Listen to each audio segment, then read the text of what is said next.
Kermit the Frog was an actual real-life being, us humans would definitely shoot it on sight. This week I bring James the case of the Loveland Frogman.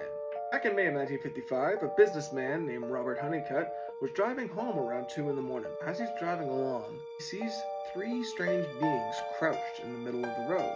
As he gets out to investigate, he steps a little closer and realizes these beings aren't crouching, they're standing. According to his description, these creatures were about 3 to 4 feet tall with gray leathery skin. The tops of their head looked like wrinkles that went right over their cranium, almost like latex was pressed over a brain.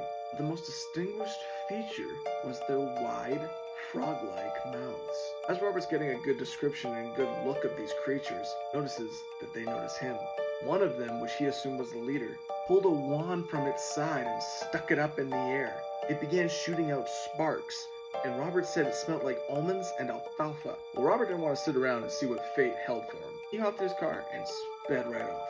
And that's the last time anyone saw the Frogman until 1972.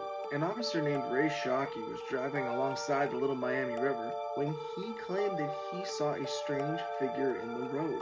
He said it looked like a big frog, and then the frog stood up. It stood about 3 to 4 feet tall.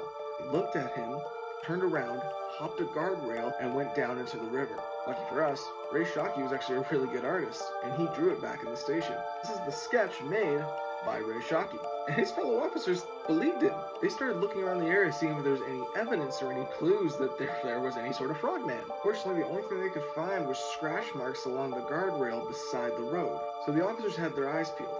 And 2 weeks later, another officer had another sighting of the Frogman.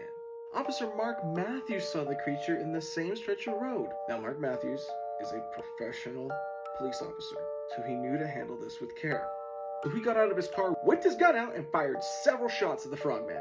There's a frog on a log with a hole in his chest from the several gunshots from the officer at the bottom of the sea.